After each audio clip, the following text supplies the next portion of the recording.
ইশারায় আপনি আপনার স্ত্রীকে তালাক দিচ্ছেন না তো? কি কি শব্দ বললে আপনার স্ত্রীকে আপনি তালাক না দিলেও তালাক হয়ে যাবে? এমন কিছু শব্দ আছে যে শব্দগুলো মুখ দিয়ে উচ্চারণ করলে ইশারায় ইঙ্গিতে আপনার স্ত্রীকে তালাক দেওয়া হয়ে যাবে। আপনি তালাক দিলেন না, কিন্তু মনে মনে নিয়ত করলেন এমন কিছু শব্দ উচ্চারণ করলে আপনার স্ত্রীর তালাক হয়ে যাবে। এই তালাক, ডিভোর্স, এই বিষয়গুলো কিন্তু খুবই সেন্সিটিভ। স্বামী স্ত্রীর সাথে একটু কথা কাটাকাটি, মনোমালিন্য, ঝগড়া বিবাদ অনেক কিছুই হবে। সেটা হওয়ার পরে কিন্তু স্বামী স্ত্রী আবার ঠিকঠাক করে নেয় বা সবাই মিলে ঠিকঠাক করে দেয়। কিন্তু রাগের মাথায়, ঝগড়া হওয়ার পর যে মাথাটা গরম থাকে, এই রাগের মাথায় কখনো ডিভোর্স করতে যাবেন না, তালাক দিতে যাবেন না। অনেকে কিন্তু এভাবে আফসোসে পড়ে যায় যে ভুলবশত রাগের মাথায় তালাক দিয়ে ফেলেছি, বাট আমরা এখন সংসারটা করতে চাই, আবার জোড়া লাগাইতে চাই। কিন্তু বিশ্বাস করেন, আমাদের এই দুনিয়াতে না এমন কোনো আমলনামা এখনো নাই যেটা করার কারণে আপনি বিচ্ছেদ হওয়ার পরে সাথে সাথে আপনাদেরকে জোড়া লাগানো সম্ভব।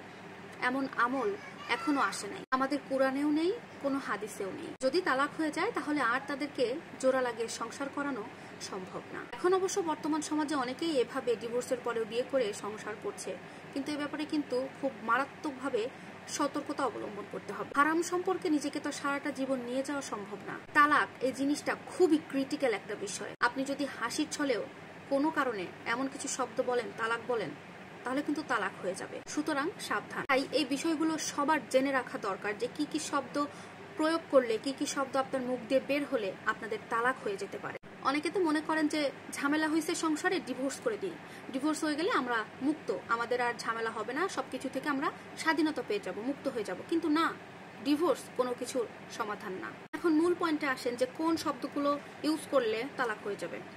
নাম্বার 1, তুমি তোমার বাপের বাড়ি চলে যাও। কোনো স্বামী যদি তার স্ত্রীকে রাগের মাথায় এই কথাটা বলে, তুমি তোমার বাপের বাড়ি চলে যাও, শব্দ এই কথাগুলো মুখ দিয়ে বলেছে, কিন্তু অন্তরে তার তালাকের একটা কথা চিন্তা ভাবনা হচ্ছে, তাহলে কিন্তু সেই স্ত্রীর তালাক হয়ে যাবে। অথবা নাম্বার 2, কোনো স্বামী যদি তার স্ত্রীকে বলে, আজ থেকে আমি তোমার স্বামী নই, তুমি আমার স্ত্রী নও, এই কথাটা যদি কোনো স্বামী তার স্ত্রীকে বলে তাহলে তালাক হয়ে যাবে। এই কথাটা বলে যদি স্বামী মনে মনে নিয়ত করে যে তালাক দিয়ে দিব, তাহলে কিন্তু তালাক হয়ে যাবে।